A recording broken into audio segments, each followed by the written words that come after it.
Excuse me, sir, is this the Delta House? Sure. Come on in. They have cold beer and action on the game. I'm shocked to find that gambling is going on in here. It's time for the Degenerates Next Door. Dollar bills, y'all. Is it too early for NFL futures for next year? Asking for a friend. We are the Degenerates Next Door, powered by StatFactory.io, your one-stop shop for all things sports betting statistics. Compare, contrast, become a better with StatFactory.io. Check out that free preview right now. They've got the AI feature on the way, StatFactory.io. All right, Rob, I talked you into gambling on the Super Bowl. You hitched your wagon to the Eagles. Congratulations, you won. Therefore, I am a man of my word. I have paid for you to attend my charity bowling event here in Indianapolis. Yeah, this was the most I've ever bet on a game with the outcome of the price of the ticket, and I didn't see $1 off of it, so it was great. It'll work out great. But yes, I'm very excited. I was like Sid Caesar at the end of Vegas Vacation. I won the money, and then I killed over dead on the carpet at home. Yes, it was a great evening for everyone involved. So even though I did pick the Chiefs to win, and I bet on the Chiefs to win, I had a pretty good night. You did. We gave you the first touchdown on this show. Yep. We told you the final touchdown. Sprinkle a little on Mahomes, sprinkle a little on Worthy. Worthy pays off. Yeah. So we gave you the first touchdown and the last touchdown. You know, there's no better feeling than when a bet with plus money hits. Am I right? Oh, that's the best. There were 2 plus money bets. So you had the that I can think of. You had the Mahomes or Hurts first time touchdown, which I think was like plus 550 or something like that. And you got it in the best way possible, where you thought somebody else had it, and then the replay said and you knew that ball was at the 1 yard line. You knew the play they were going to run. You just popped the champagne right then, probably, when that play went to replay, didn't you? I looked at Saquon Barkley in that huddle and said, "Don't you dare. Don't you dare vulture this from the tush push."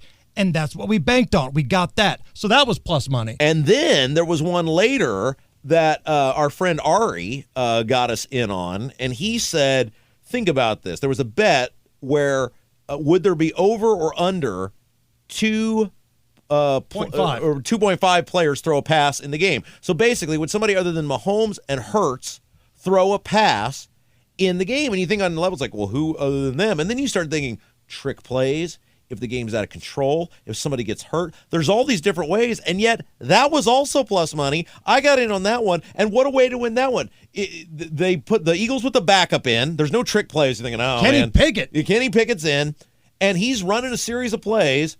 He runs 3 plays. It's 3 run plays. It takes a 2-minute warning, and you're like, oh, man, they're going to punt. Maybe the Chiefs will put a scrub in, and he'll throw a pass. They come back from the commercial break, and the offense is still on the field, Hammer! Let's go! And you're looking at this going, there's no way they're not going to let this guy throw a pass in the Super Bowl, so he can forever say, I threw a pass in the Super Bowl. You're thinking to yourself, just don't get sacked. And he drops back, and he throws it, and he was incomplete, and we hit the bet, baby. And then more plus money, the 2-point conversion attempt. That's right. Which was plus 100. So it was even money, but it was plus. Yeah. 2-point conversion attempt was another one that I went pretty big on. I was 5 of 6 on your prop bets between the two of you guys. The only one we missed, and we had a chance if that Hail Mary hadn't hit, which hit for you then as the final touchdown score. I was not in on that one. The Mahomes completions. Mahomes completions. I was thinking, because Pickett throws that incomplete pass, you're like, all right, we've got to get 5 dinks and dunks, get to the end zone with a minute left. We're going to hit all of them. So 5 of 6, you did a great job. Yep. We hit the passing yardage for Jalen Hurts, a number of other things. So while missing the signature bet, which is the winner of the game, because I did have Kansas City money line, I'll take getting first touchdown, last touchdown, plus money on a number of other props. And we talk about this all the time. You got to take all your bets together and figure out, did I make more than I lost? I mean, if you win one big bet and you lost the other 5, if you're making more than you're losing, you're making money. We more than doubled. That's what I'm saying. So who cares? Yep. That was a fun night of sports betting. Now, did you enjoy anything else about the game? Like the pregame? Nope. The halftime show? The commercials? Nope. Okay. I mean, look, I am there for the football, and we talked about this on our. I do a radio show in Indianapolis, as do you, same station. I do the midday show, and we talked about this on our show the day after the Super Bowl. I just think because we have so much access to celebrities that the commercials aren't as big a deal anymore. Well, they get leaked out. Yeah. That's what pisses me off more than anything else. Like, well, there are more things that piss me off. Let's not get over dramatic here. But back in the day, you'd watch to see, okay, what are they going to come up with? What's the Pepsi? What's the Doritos commercial? The Budweiser commercial going to be? Now they leak them out like weeks in advance. I'd already seen the commercials before they aired. And the other thing is, when we were growing up, and you're a little older than me, but if you missed the commercial live the first time, you'd have to wait till you randomly saw it on TV again. Now they're all on Twitter at a moment's notice, so it's not that big of a maybe. Nah, I'm there for the football. I don't think I paid attention to a single commercial. Tom Cruise was in one, right? Wasn't Tom Cruise in something? Tom Cruise did like some Mission Impossible pregame stuff. Yeah. So did who was it? Brad Pitt. Yeah. He's got a movie coming out. See, I've got a 19-month-old, so the idea that I got to watch any of that game was quite a successful venture on my part, much less specific parts of the game. What was your favorite part of Kendrick Lamar's halftime show, Rob? Your favorite part? Because I know you have many. The volume being down. That was my favorite part. The volume was down the whole time. How dare you say that, Rob, because you're a white guy. You know what's going to happen now? You're going to go to social media, and you're going to see all of the other very progressive, super woke white guys explaining to you why what you missed was so important, hoping that they could be the voice of the black community that nobody asked for. Am I just not allowed to say that's his music's not my thing and I'm just not going to watch that? That makes you a racist. Oh, okay, very good. At least that's what I've seen on social media. And you did make a good point, which is the white individuals who are chastising people who are like, it's not really my thing. I'm just not going to kind of watch that, and let me know when the second half starts. You're somehow a bad person now. Right. Like, I'm somebody that will agree, and I think most people are with me. The best halftime show ever, Prince. The best national anthem of all time, Whitney Houston. Both black. Both black. So if I say I didn't care for Kendrick Lamar, it's not like I'm burning a cross in the front yard here. It's just I didn't think it was that good. Yeah. Now, my son is 17, and he's got a pretty big musical taste, genre, but even he said it was pretty low energy. Well, so that's the point. Like I'm there for the football. I had obviously the idea of losing to you was just, my stomach was in knots all day. And so I was just ready to get the second half under a kind of an uneventful game. By the way, anybody else find it interesting that the NFL's going all in on this stop hate thing? Mm-hmm. Tom Brady does a commercial with Snoop Dogg, and it's very poignant. We've got to stop the hate.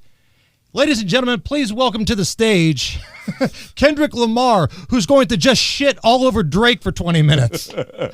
Basically calling him a pedophile for 20 minutes, but, stop the hate. I did see Samuel L. Jackson in a patriotic ensemble at some point. I noticed he was, again, I had the volume down, but I did notice that Samuel L. Jackson made an appearance. Yes, he did. So, is it too soon to take a realistic look at futures?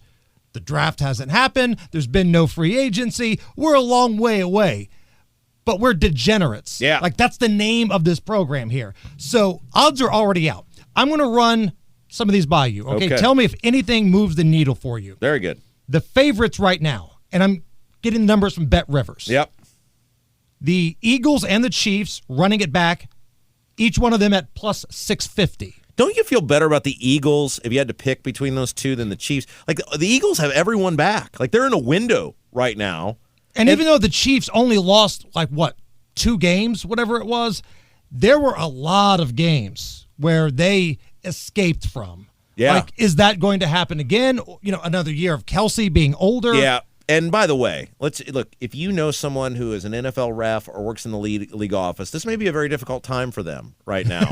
I thought maybe we should prepare a meal train or something like that for these people. It's a very difficult time. If you know them, reach out to them because they're... Dude, in that first quarter, when the Eagles got screwed right away, you were the first person I thought of. Like, as soon as that phantom flag came down... Here come the refs! Have you ever seen that many offsides on a kickoff either? Or, a field goal? Have you ever... It's quite a bit. That's amazing. Right out of the gate. Opening drive. Oh, pass interference. Well, hot dang. Oh, I bet. All right, so Eagles and Chiefs plus 650. I think the Eagles of those two would definitely be the more enticing because of all the players they've got back, and they're in their prime. Right behind them come the Baltimore Ravens at plus 700. Can we do anything with Lamar Jackson, given the way he plays? Now, he didn't play bad against the Bills, but he can't seem to win. It's a damn stacked AFC. It is. Like, it's not that Lamar Jackson was a bum in this postseason. He was really good. But you ran into Josh Allen. Yep. You've also got Patrick Mahomes in there. And I get Kelsey's losing a step. He's got, his best football behind him. Mahomes is still a dude. Yep. He played like ass in the Super Bowl, but, that offensive line didn't give him much help. Yeah. All right, so right behind the Ravens, this is where I think you're going to start seeing some value. Lions and the Bills, each of them plus 800, 8-1. Well, in regards to the Lions, to quote Senator John Fetterman, no. No on the Lions. I just kind of feel like they were the best team pretty much all year in the NFC. But they lost both of their coordinators. The league figures things out. Jared Goff is not Patrick Mahomes. But the Chiefs lose coordinators all the time, and they've been able to get back. Yeah, but again, but Jared Goff is not Patrick Mahomes. The Bears almost beat the Lions this year. How good could you be if you almost lost to the Bears at home? If Matt Eberflus hadn't been the coach of the Bears, they'd have beat the Lions at home. How good could you actually? And they can't win in the postseason. They do have a problem. So now we get into the teams that are over plus 1,000. Yeah. So 10-1 at the very least. The Redskins plus 1,500. Love you call them the Redskins. I am all in on that. I like that. I think Jaden Daniels. The best thing that happened to Jaden Daniels is the Bears took Caleb Williams. And one of those guys is going to be a star, and one of them is going to be a dud. Whoever went to the Bears is going to be a dud. Whoever went to the Commanders or the Redskins or whatever we're calling them. The universe has determined that whoever goes to the Bears. Yeah.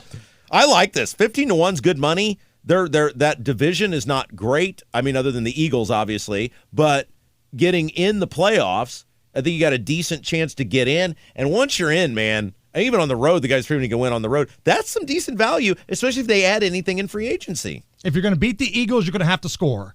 And Washington can score. Yeah. 49ers check in at plus 1,600. You and I are sour on Brock Purdy. I don't think he's a dude. No, I don't. Now, this one has my interest. Cincinnati, the Bengals, who missed the playoffs last year, yeah, plus 2,000. You're a sucker for Macaulay Culkin, aren't you? Macaulay Culkin can play. He can, but Did you see that stat line he put up? That offense is amazing. Now, they blew out their defensive coordinator, which, thank God, my Indianapolis Colts scooped up that guy off the scrap heap. Yeah. If they get just a little bit of defense, okay, I think they can make some noise in the postseason. Joe Burrow is a big game quarterback. The games they lost weren't because of Joe Burrow. Yeah. All right, anything here? Rams, Vikings, Packers, Texans, all 25-1. They're all like in the same soup, aren't they? Like the Rams is Stafford even coming back? The Vikings, who's the quarterback for the Vikings? I can't believe they're going to give Darnold a long-term deal. So is J.J. McCarthy the answer? Do they go with Aaron Rodgers? The Texans, they're going to have a home game. yeah, they're going to be in the playoffs and have a home game. Because they're going to win that god-awful AFC South, that it's not going to be close. So if you wanted to be guaranteed a spot in the playoffs, and obviously there's no guarantees in sports, but as close and a as home game. Probably get in a home game. Maybe that's not bad, but you know me, I've just seen the Packers obliterate the Bears so much that I probably think the Packers are better than they actually are. I think the Texans will have a home game because they're going to win that division. They're going to beat up on the Colts and the Jags and the Titans. So that's about a minimum, I think, of 5 wins. They could run the table. They could win all 6. Can we talk about the most laughable one on the list, that the Bears are only 40-1? Like, how are they 40-1? They were one of the worst teams in the league. They're above the Steelers. Yeah, how is that even a thing? The Bears are one of the worst-run franchises in the NFL. The lady who owned them was so old she died of old age as the owner. She's 9 million Maybe years that old. exercised some demons, Rob. She's so old that George Halas was her father, the guy who founded the NFL. She was still living. 100 and whatever years old she was. It's Broncos and Bears are plus 4,000, 40-1. The Broncos to me are a way better value than the Bears. We don't know if this dude can coach. Caleb Williams was okay.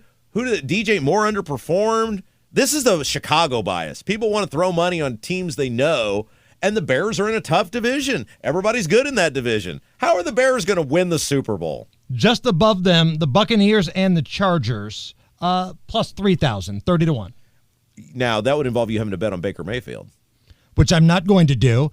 Do you have any faith that Jim Harbaugh in year 2 could turn the Chargers around? Do you think you might start seeing the decline of the Chiefs, and will Jim Harbaugh try to get Justin Herbert to actually play well in big games? I think of there's two values, and I think you and I are in on the one that's probably the best value for the odds versus the potential reward. But I think that Chargers at 30 to 1, Harbaugh's going to make that team better. He inherited somebody else's guys, and he still got them to the playoffs. Herbert's only going to get better. I think if you were looking for a real, hey, this is somebody that could clean up and you could see a big leap, I think the Chargers are that team next year. All right, and these are the last three we'll talk about before you really get into the Hail Mary bottom feeders. The Dolphins, the Steelers, and the Cowboys, all 50 to 1, plus 5,000. You and I talked about this. I'm putting something on the Cowboys because you got Dak Prescott, if he can stay healthy. He's pretty good. They're going to draft some guy who will help them. What if they get that tight end from Penn State or CeeDee Lamb is a player. They get that running back from Boise State. Micah Parsons is a player. They got guys, and they got a new coach, which means Mike McCarthy won't cost them any more winnable games. So, by the way, the hire was a little underwhelming, wasn't it? A little underwhelming, yes. I mean, I know that his dad was a big muckety-muck, but I don't know, man. You think the Cowboys should be – can you believe they have not been good? I mean – Barry Switzer won a Super Bowl with the Cowboys, but those were Jimmy Johnson's guys. They have done nothing in the Jerry Jones ownership since Jimmy Johnson left. Well, not in the playoffs. I mean, they had a really good record multiple times in recent memory, but Dak, for whatever reason, Dak and the Cowboys couldn't get over that hump. Yeah, but was it Nelly that said 2 is not a winner and 3 nobody remembers? Right. But 50 to 1. I'm not sitting here telling you that the Cowboys are going to be the favorite to win the Super Bowl. I'm not. But is it worth a little gamble to put a little something on Dallas at 50 to 1? Well, and this is why I like the futures, because think about it, if you threw $2 on Dallas, that gives you 17 games of having somebody a vested interest to cheer for the whole season for a $2 investment, and they're going to win some games. They're not awful. They're going to be better than they were last year probably. That's a $2 investment, pay you $100, and you get 17 games worth of enjoyment out of it. All right, let us know what future bets you are into. Hit us up here at the Colts? Degenerates Next Door. How about the Colts? 70 to 1. They're practically giving money away. There's a better chance that I will be the first pick in the NFL draft than me putting any money at all on the Indianapolis Colts. Are you shocked the Saints are tied for the highest odds? I mean, they weren't awful last year. They won a bunch of games. I mean, they were better than the Bears, or the same record as the Bears. And the Bears now, all of a sudden, above the Steelers and Cowboys. I have no idea. So let us know what you guys are into. You can find Rob on Twitter at Rob M. Kendall. I'm at Jason Allen Hammer. The show's handle, where we post the shows and interact a little bit, just look for Degenerates Next Door. It's the little cartoon picture of us both. All right, going to take a break. When we come back, we'll get some bets in for tonight. We got some college hoop action, a couple good ones. Big clash in the SEC, big clash in the Big Ten. We will break these games down with our professional handicapper, David Stefanoff. He's giving you free plays when we come back. We are the Degenerates Next Door. Back on the Degenerates Next Door. I'm Jason Hammer. Rob Kendall is here. Let's dive into some college hoop. Got a couple big games tonight. We got a big one in the SEC, Tennessee at Kentucky. Back in the Big Ten, Purdue on the road at Michigan. Joining us now, our college basketball professional handicapper from followneverfade.com, David Stefanoff joins me.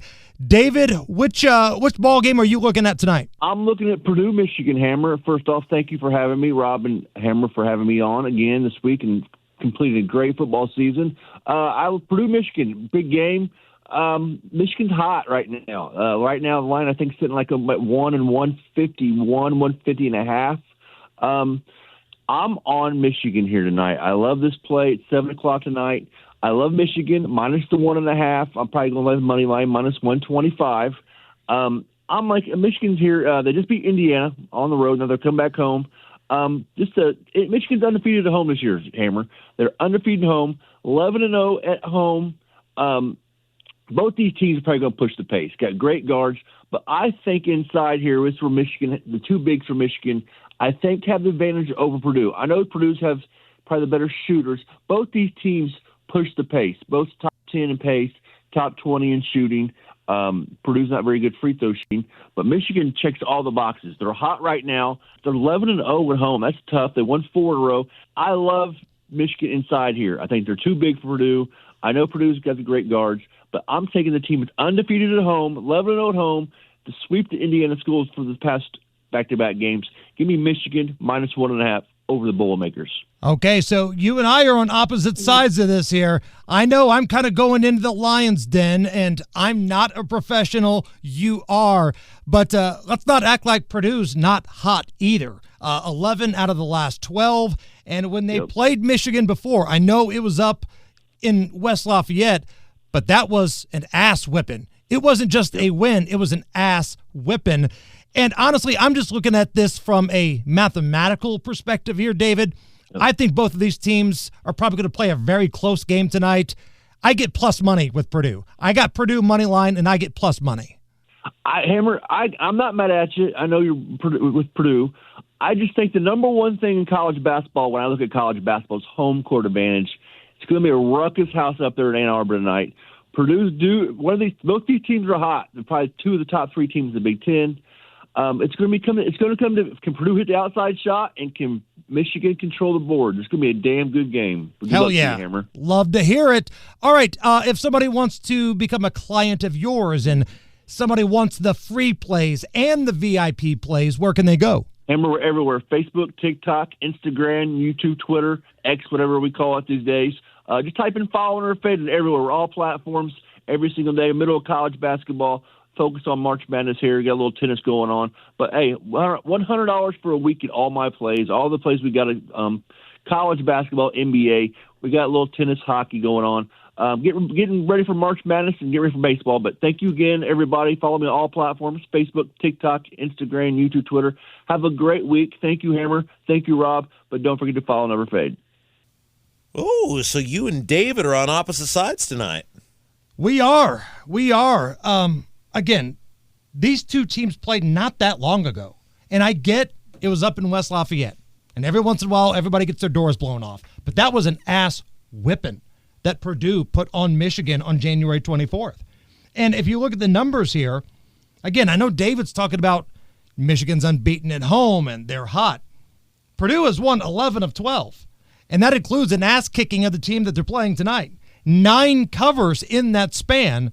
Meanwhile, against the spread, Michigan has dropped 7 in a row, including that incredibly bad beat against the Hoosiers this past Saturday. Yeah, and there's no more pressure in sports betting than betting on a game that you know your buddy is betting the opposite way, because not only do you, if you lose, are you going to lose money, but then you know he's going to just stick it in your face that he won money.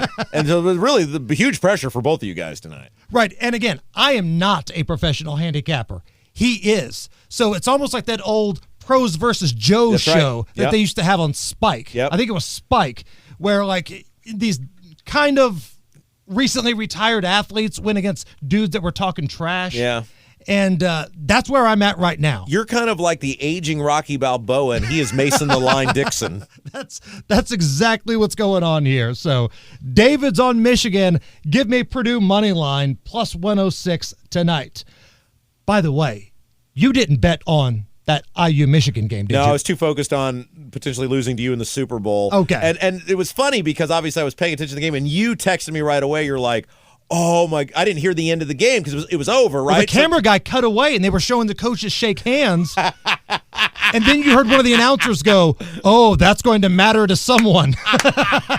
Something like that. So if you missed it, was a Trey Galloway, right? Heaves a half court, or beyond half court. It was way beyond half court. I don't think it was Galloway, but it was some other dude. Okay, one of these guys, Leal or somebody, throws a beyond half court shot up at the end of the game, goes in. It makes it a 3-point win for Michigan. Didn't affect the outcome of the game, but the spread, depending on where you got it, was 3 or 3.5. If it was 3, the best you got was a push. If it was 3.5, you lost the bet if you had Michigan.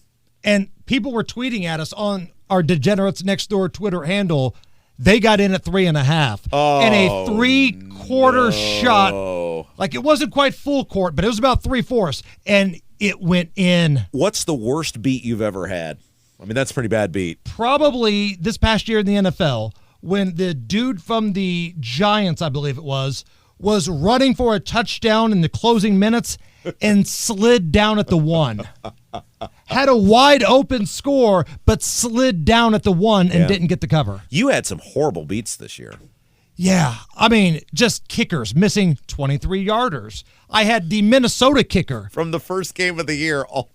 Like missing 3 different kicks from like 30 yards, 20 yards. Row your boat guy will always find a way to screw me. Yeah, I lost in some tremendous ways this year. Somebody this year lost, I'm sure, on the Bears' Hail Mary. Yeah. You know, where the defensive back has got his back turned talking to the crowd. I mean, look at it this way. I just lost my soul. Some people actually lost real money. All right, going to take a little time out. When we come back, I've got another play for tonight. It's the Degenerate Special, and Rob is going to get nuts. He's got a couple nutty ways you can still enjoy the National Football League despite the games all being over. We're coming right back. We are the Degenerates Next Door. Back on the Degenerates Next Door. Anytime the NFL season fades into oblivion, it's time that people like us circle the wagons and get ready for March Madness. That's right.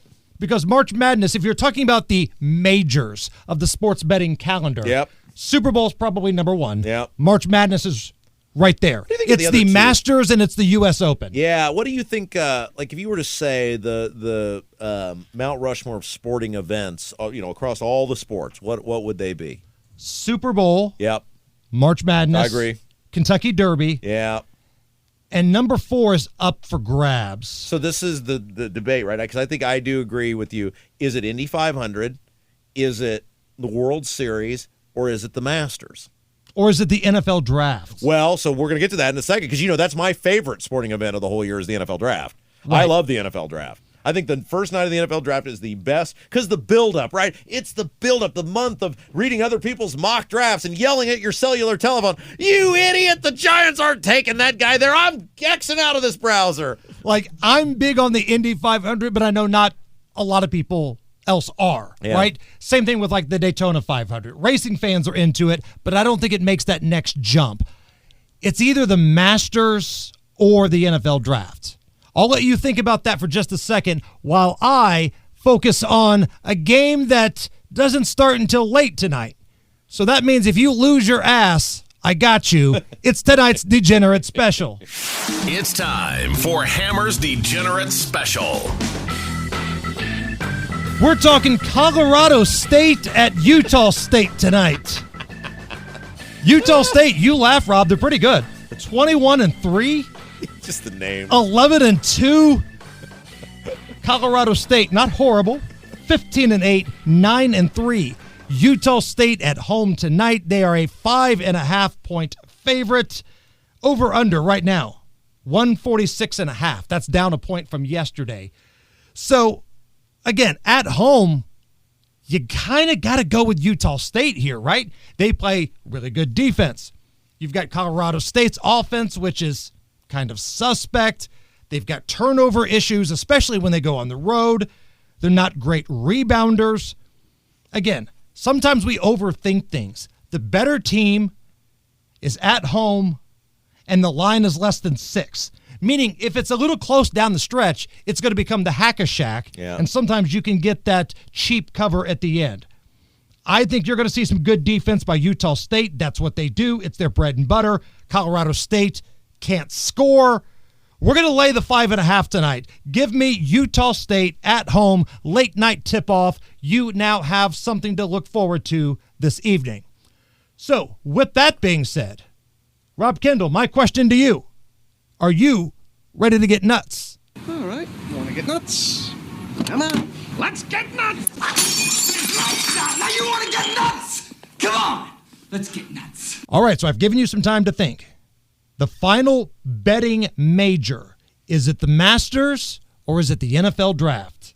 Oh, my gosh, and I agree with you. Those are the two. Well, I'm a homer, and I don't mind saying it. It's the Masters. But, I mean, the Masters is bigger than golf, right? You and I have debated this for years. I think the U.S. Open as a golf guy. The Indy 500 is bigger than the IndyCar Series. Well, but I think the U.S. Open is, to a golfer, if you asked which one they would rather have, they would say the U.S. Open because it's a nation's championship. It's a different course every year. They make it the hardest course they'll play all year. But to the average person, the Masters is the biggest. The average non-golfer person, the Masters is the biggest. CBS is running promos for that for 4 months. They're not doing that for the NFL draft. You got to go with the Masters.